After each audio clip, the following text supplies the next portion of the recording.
Bonjour très chers amis les scorpions et soyez le bienvenu sur ma chaîne Intuition des Sérines et j'espère que vous êtes bien. Allez, c'est parti.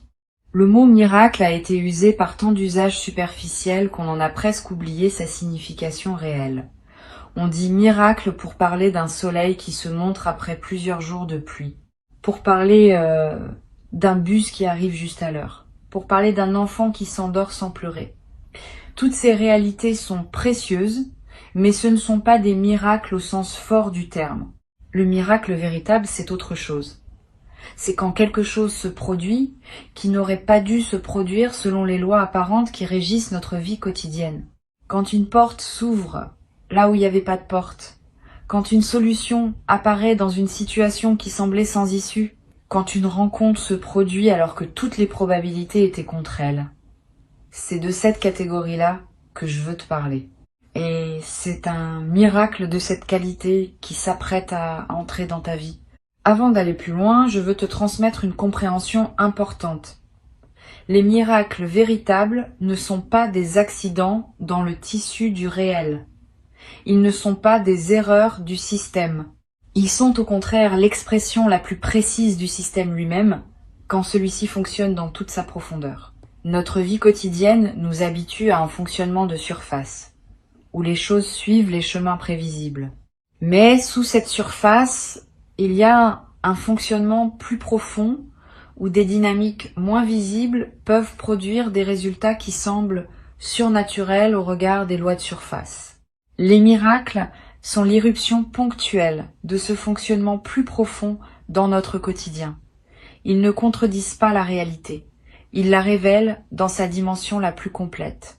Ce qui s'apprête à se produire pour toi appartient à cette catégorie. Ce ne sera pas seulement une bonne nouvelle. Ce sera quelque chose qui sortira du cadre de ce que tu pensais possible dans ta situation actuelle. Et c'est précisément cette qualité de sortie de cadre qui en fera un miracle plutôt qu'une simple chance. Tu vas reconnaître l'événement par cette signature particulière. Tu auras du mal au début à l'expliquer rationnellement. Tu chercheras des causes mécaniques pour comprendre ce qui s'est produit. Et tu réaliseras après examen qu'aucun enchaînement de causes ordinaires ne suffit à expliquer ce qui s'est passé. Cette résistance à l'explication mécanique est la marque la plus fiable d'un miracle véritable. Je veux clarifier quelque chose qui peut paraître contre-intuitif. Le miracle ne va pas se manifester à toi parce que tu serais une personne particulièrement méritante. Cette logique de rétribution n'est pas exacte.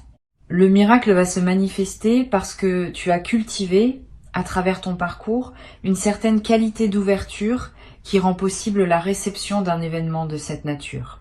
Ce n'est pas une question de mérite, c'est une question de disposition. Tu es disposé.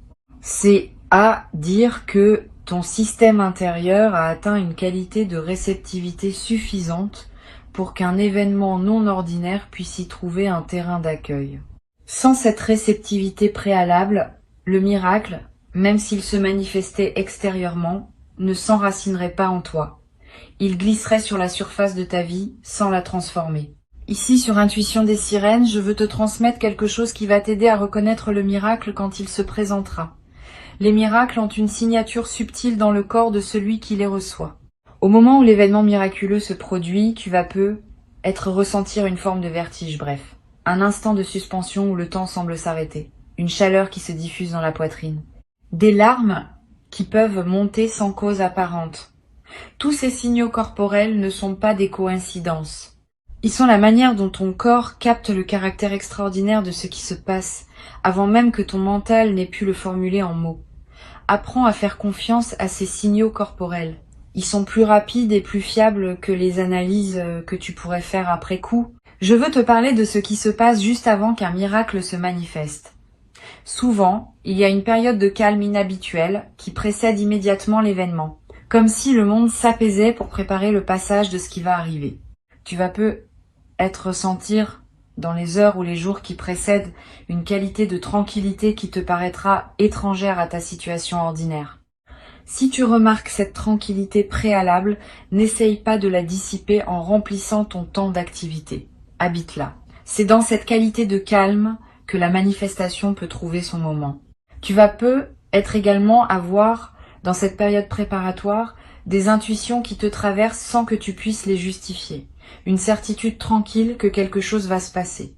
Une attention soudaine portée à un détail anodin. Une envie de faire quelque chose qui semble sans rapport avec tes préoccupations habituelles. Toutes ces intuitions sont la manière dont ta partie la plus profonde te prépare à l'accueil. Suis-les sans les rationaliser excessivement. Si l'envie de te rendre dans tel endroit te traverse, vas-y, si tu le peux. Si la pensée d'une personne te revient avec insistance, contacte-la peu, être. Ces gestes apparemment anodins peuvent être les conditions exactes par lesquelles le miracle va trouver son chemin jusqu'à toi. Sur Intuition des sirènes, je tiens à te dire quelque chose d'important sur la manière de recevoir un miracle. Quand l'événement extraordinaire se produit, beaucoup de personnes ont un réflexe étrange. Elles essaient immédiatement de le rationaliser, de le ramener dans la catégorie des coïncidences, de minimiser ce qu'il a de spécial. Ce réflexe vient d'un inconfort face à l'extraordinaire. Notre culture nous a habitués à expliquer, à mesurer, à quantifier. L'extraordinaire vrai résiste à ces opérations, et cette résistance peut nous mettre mal à l'aise. Si tu sens ce réflexe en toi quand le miracle arrive, observe-le sans lui obéir. Permets-toi de simplement reconnaître que oui, ce qui se passe est extraordinaire. Cette reconnaissance pleine est ce qui ancre le miracle dans ta réalité et lui permet de produire son plein effet. La résistance à minimiser ne signifie pas que tu doives en faire un drame ou un événement spectaculaire à raconter à tout le monde. Au contraire, les miracles aiment souvent une certaine discrétion. Ils ont une qualité presque intime, comme un cadeau personnel qu'on reçoit dans le secret de son cœur. Tu pourras peu être en parler plus tard, quand le moment sera venu. Mais dans les premiers temps, garde-le pour toi, pour pouvoir l'habiter pleinement, sans interférence extérieure. Cette retenue n'est pas du secret pour le secret. C'est une protection de la qualité de ce que tu vis. Je voudrais te parler maintenant de la trace que laisse un miracle véritable dans la vie d'une personne. Cette trace n'est pas seulement le bénéfice direct de l'événement. Elle est plus profonde. Elle consiste en une modification durable de ta perception du possible. Avant le miracle, tu avais une certaine carte mentale de ce qui peut arriver dans une vie. Après le miracle, cette carte s'élargit. Tu sais désormais, par expérience directe, que des choses peuvent arriver qui dépassent ce que tu aurais imaginé. Cette connaissance ne s'efface plus. Elle reste avec toi pour le reste de ta vie. Et elle te sert chaque fois que tu te trouves face à des situations qui semblent sans issue. Tu peux te rappeler qu'au moins une fois dans ton parcours, l'extraordinaire s'est produit et cette mémoire te donne une confiance qui n'est plus naïve mais fondée. Tu vas peu être également remarqué après le miracle que ta sensibilité aux signes augmente. Tu vas commencer à percevoir des subtilités que tu ne percevais pas avant, des coïncidences signifiantes, des connexions entre événements apparemment séparés, des messages qui te parviennent par des canaux improbables. Cette sensibilité élargie n'est pas une obsession superstitieuse, elle est l'expression d'une perception affinée par l'expérience directe que tu as faite. Tu sais désormais qu'il y a plus dans la réalité que ce qu'on en perçoit en surface. Et cette connaissance te rend plus attentif aux indices de cette dimension supplémentaire qui circule en permanence autour de toi. Une chose importante à comprendre. Le miracle qui s'apprête à se produire n'est pas un événement isolé qui interromprait ta vie ordinaire pour la reprendre ensuite à son cours habituel. Il marque l'inauguration d'une phase nouvelle dans laquelle d'autres manifestations, peut être moins spectaculaires mais tout aussi significatives, vont continuer à se déployer. Ce premier miracle débloque quelque chose qui restera ouvert dans la suite. Tu vas peu être vivre, dans les mois et les années qui suivent, une succession de petites grâces qui te confirmeront que tu es entré dans une nouvelle relation au possible. Ces petites grâces ne seront pas tout aussi étonnantes que la première, mais leur accumulation va dessiner un paysage dans lequel tu te rendras compte, peu à peu, que ta vie a vraiment changé de qualité. Je veux te transmettre une perspective importante sur la gratitude qui devra accompagner cette manifestation. La gratitude n'est pas une politesse facultative à offrir après avoir reçu. Elle est une pratique active qui maintient ouvert le canal par lequel les bonnes choses peuvent continuer à arriver. Quand tu remercies sincèrement, tu confirmes à toutes les dimensions de ton être que tu es un destinataire conscient et appréciateur. Cette confirmation a un effet réel. Elle prépare la suite. À l'inverse, recevoir sans remercier ou prendre pour acquis ce qui te tombe entre les mains referme subtilement le canal, pas par punition, par simple effet énergétique.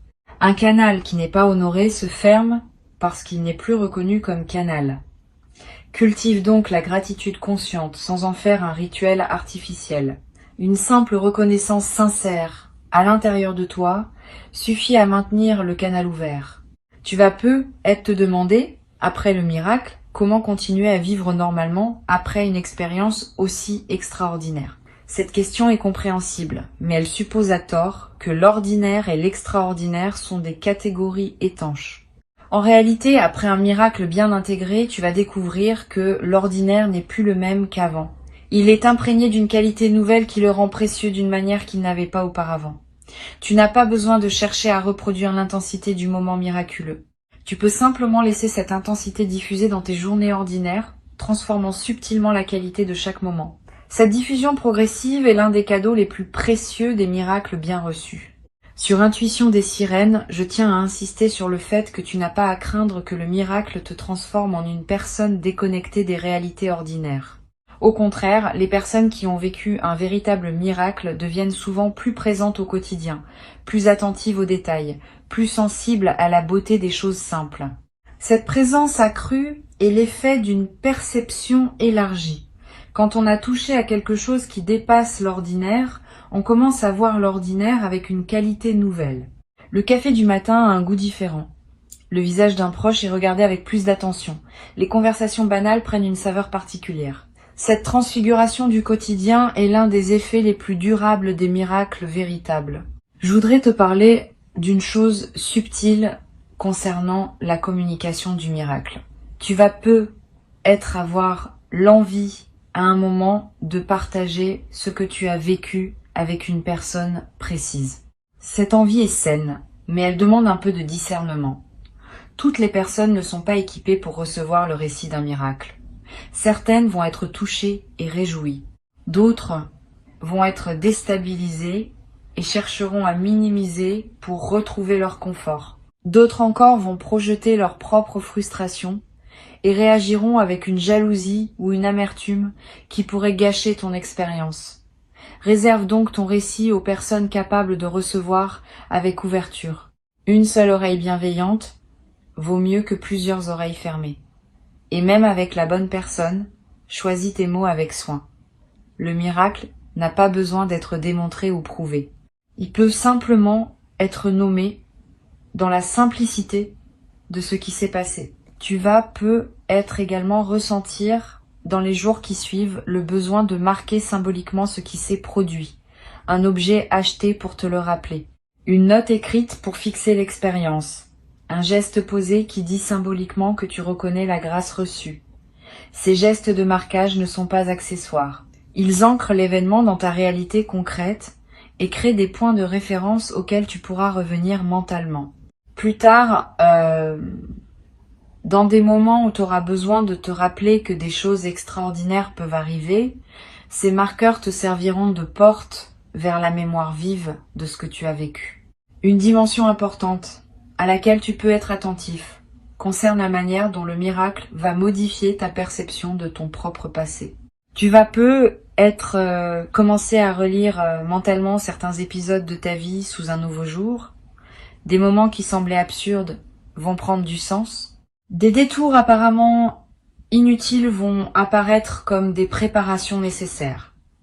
Des rencontres dont tu n'avais pas saisi la portée vont révéler leur place dans le tissu plus large de ton parcours. Cette relecture rétrospective n'est pas une rumination, c'est une réintégration. Elle te permet de faire la paix avec des aspects de ton passé qui te dérangeaient encore, en les replaçant dans une cohérence plus vaste qui n'apparaissait pas au moment où tu les vivais. Cette réintégration du passé libère une énergie considérable. Beaucoup de personnes traversent leur vie en portant le poids d'épisodes qui leur semblaient sans signification, ou injustes, ou absurdes.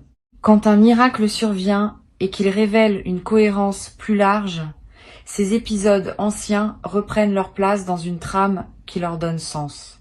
Et cette mise en sens libère l'énergie qui était utilisée pour porter le poids du non-sens. Tu vas ressentir dans les semaines qui suivent une légèreté nouvelle, une vitalité retrouvée. Cette transformation énergétique est l'un des effets les plus pratiques des miracles bien intégrés. Je veux te parler du rôle particulier que peut jouer le silence dans la période qui suit le miracle. Tu vas avoir besoin pendant quelques jours ou quelques semaines de plus de silence que d'habitude, moins de musique de fond, moins de conversations futiles, moins de bruit ambiant en général. Ce besoin de silence n'est pas un retrait du monde. C'est une nécessité d'intégration. Le silence permet à ce qui s'est passé de descendre dans les couches plus profondes de ton être. Honore ce besoin si tu le ressens. Aménage des plages de silence dans tes journées. Ces plages ne sont pas du temps perdu. Elles sont parmi les plus précieuses de cette période d'intégration. Tu vas également remarquer une qualité différente dans ton sommeil après le miracle. Plus profond peut être parce qu'une vigilance ancienne s'est relâchée, ou plus actif, avec des rêves plus présents qui prolongent l'intégration pendant la nuit. Les deux variantes sont normales. Si tu fais des rêves marquants, note-les si tu peux. Ils contiennent souvent des indications précieuses sur la suite à donner à ce que tu vis. Tu n'as pas besoin de les analyser intellectuellement. Le simple fait de les capturer leur donne un poids dans ta mémoire consciente. Et tu pourras revenir à eux plus tard avec un éclairage nouveau.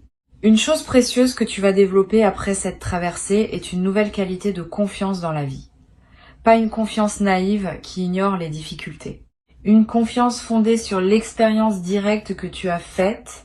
Tu sais désormais par toi-même que la vie peut surprendre. Que des choses peuvent arriver qui dépassent ce qu'on aurait osé espérer. Cette connaissance corporelle est plus solide que toute conviction intellectuelle. Elle t'accompagnera désormais dans toutes les phases de ton existence, te donnant une sérénité de fond même dans les moments de défi. Tu vas à certains moments dans les semaines qui suivent, l'envie de témoigner discrètement à des personnes qui traversent des moments difficiles. Tu pourras leur dire, sans grand discours, que des choses extraordinaires peuvent encore se produire. Ton simple témoignage pourra devenir, pour certaines de ces personnes, l'élément qui leur permet de garder espoir un peu plus longtemps. Tu deviendras à ton tour l'un de ces témoins du possible qui circulent dans le monde et qui maintiennent vivante l'idée que tout n'est pas figé d'avance. Ce rôle, sans en faire une mission grandiose, ajoutera une dimension de service silencieux à ta vie quotidienne. Sur cette chaîne, j'aime souligner que les miracles sont rarement des événements isolés. Ils ouvrent une porte qui reste ouverte. Et derrière cette porte, d'autres possibilités se déploient progressivement. Sois donc attentif à ce qui suit. Ne pense pas que tout se joue dans le moment central. Le moment central est l'inauguration. Ce qui suit est le déploiement. Et le déploiement promet d'être au moins aussi riche que le moment initial, parce qu'il s'inscrit dans la durée et accumule les significations à mesure qu'il avance. Cette continuité après l'événement est ce qui distingue les miracles véritables des éclats ponctuels qui ne laissent pas de traces durables. Je veux te transmettre une perspective importante sur l'humilité qui peut accompagner cette expérience. Pas une humilité diminuante qui te rabaisserait. Une humilité au sens vrai, qui consiste à reconnaître qu'on participe à des dynamiques qui nous dépassent. Tu n'es pas l'auteur du miracle. Tu en es le destinataire et le co-créateur, dans la mesure où ton ouverture a permis qu'il se produise. Mais quelque chose de plus large que toi a orchestré ce qui se passe. Cette reconnaissance d'une dimension qui dépasse ton seul effort personnel est ce qu'on peut appeler humilité dans le sens le plus juste du terme. Elle te garde connecté à une trame plus grande que ta seule existence individuelle. Tu vas être éprouvé à certains moments une émotion difficile à nommer. Un mélange de joie, d'humilité, de gratitude, de presque révérence. Cette émotion mixte est typique des expériences qui touchent à des dimensions profondes. Permets-toi de la vivre sans chercher à la simplifier. Sa complexité est précieuse. Elle te connecte à des dimensions de ta sensibilité, qui restent souvent inaccessibles dans la vie ordinaire. Et cette connexion à ta sensibilité profonde est elle-même l'un des cadeaux secondaires de ce qui s'apprête à se vivre. Je voudrais te parler d'une dimension qui peut surprendre. Le miracle qui s'approche n'est pas seulement pour toi. Il est aussi pour les personnes qui t'entourent, indirectement. Quand quelqu'un dans un cercle social vit une expérience qui élargit sa perception du possible, cela rayonne sur les autres. Pas immédiatement de manière visible, mais subtilement. Les personnes proches de toi vont sentir, sans toujours pouvoir le nommer, que quelque chose a changé dans ta présence. Et ce changement va influencer à sa manière modeste leur propre perception du possible dans leur vie. Tu es donc en train de devenir, sans le décider, un agent de transformation collective. Cette dimension élargie de ce que tu vis donne du sens à l'expérience au-delà de ton seul parcours personnel. Tu vas être également développé dans la durée une qualité particulière dans la manière de répondre aux difficultés. Quand un défi se présentera après cette traversée, tu auras une nouvelle ressource intérieure à mobiliser. Tu pourras te dire, en toute connaissance de cause, que des solutions inattendues peuvent surgir, que des portes peuvent s'ouvrir là où tu n'en voyais pas, que la vie peut encore surprendre dans la bonne direction.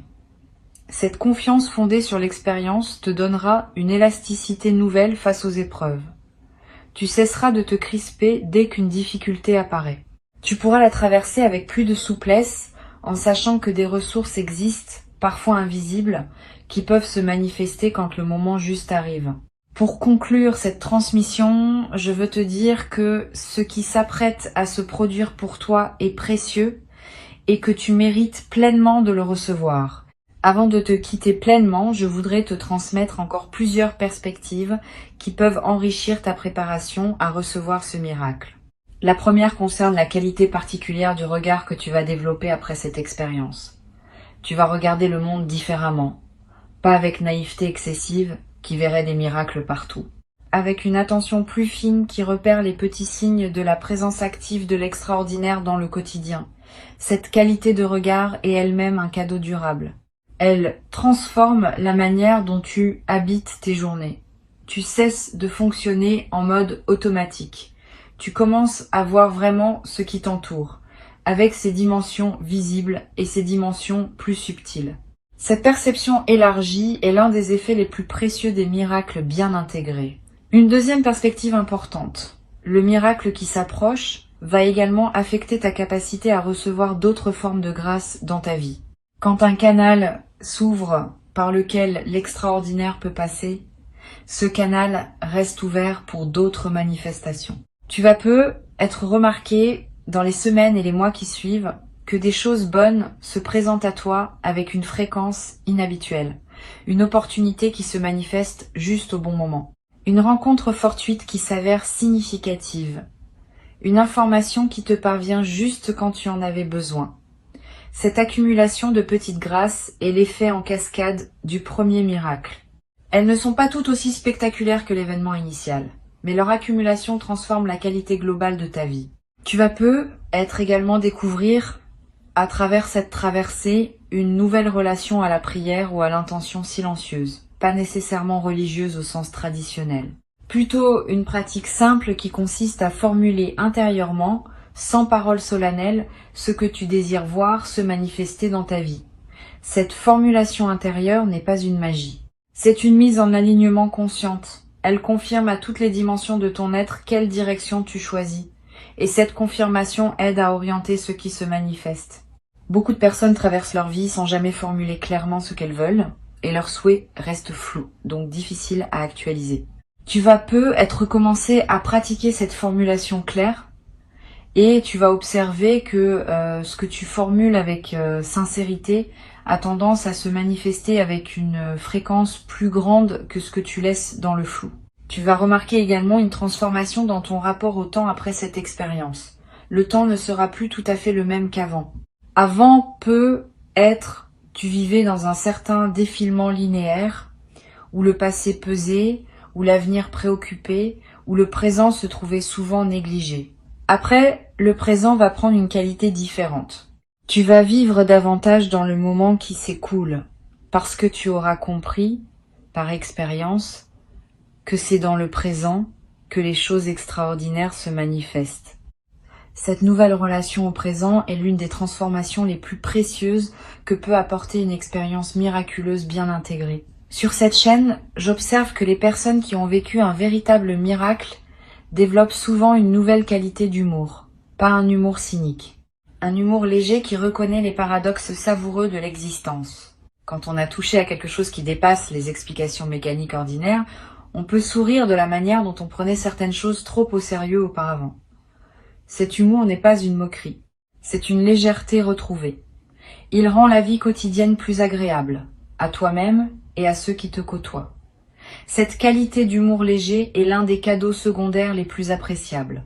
Tu vas peu être également remarqué, dans cette nouvelle phase, que ta sensibilité à la beauté augmente. Tu vas être plus touché par un coucher de soleil, par un visage croisé dans la rue, par une mélodie entendue par hasard, par la lumière qui passe à travers une fenêtre.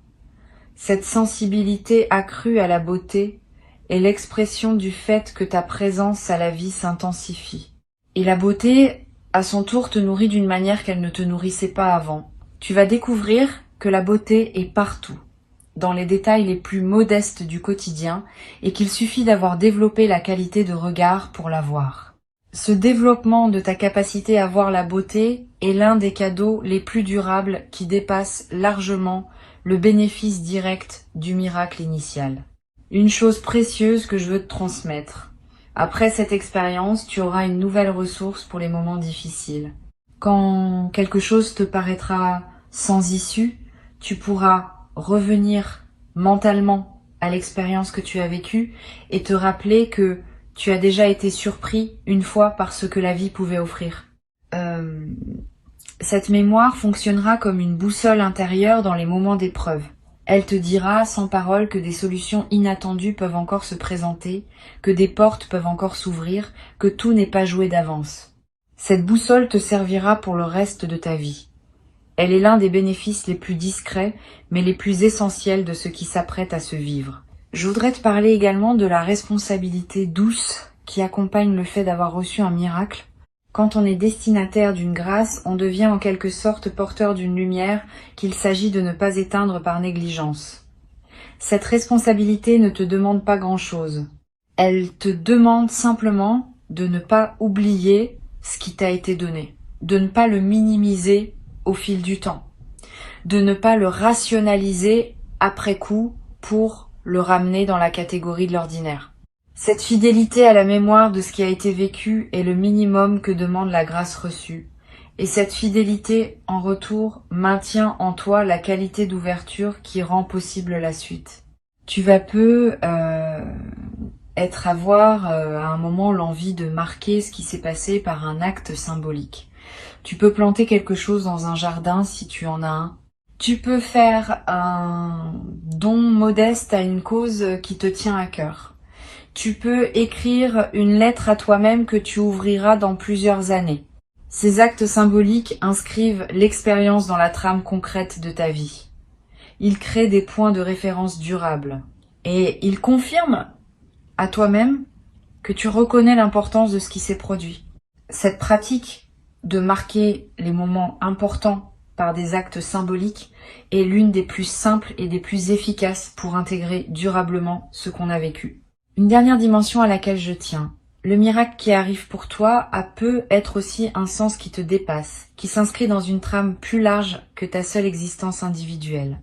Tu pourrais devenir à terme un témoin discret pour d'autres personnes, un exemple silencieux que des choses extraordinaires sont possibles, sans avoir à devenir prédicateur de quoi que ce soit. Simplement par ta présence, par la qualité de ta vie après cette transformation, tu vas inspirer, sans le décider, certaines personnes autour de toi. Cette inspiration silencieuse est l'une des manières les plus douces par lesquelles le bien circule entre les êtres humains. Tu vas devenir, à ton tour, un de ces témoins que la vie utilise pour rappeler à d'autres que rien n'est définitivement figé. Je voudrais ajouter une perspective sur le rôle que peut jouer la nature dans la période qui suit le miracle. Tu vas peu ressentir une attraction nouvelle pour les espaces naturels. Le besoin de marcher dans une forêt, de regarder longuement un arbre, de toucher l'écorce, de sentir la pluie sur ton visage. Cette attraction n'est pas anecdotique. Elle est l'expression d'un besoin profond de te connecter à des dimensions plus vastes de la réalité, dimensions auxquelles le miracle t'a brièvement donné accès. La nature offre un cadre où ces dimensions restent perceptibles plus facilement qu'en milieu urbain.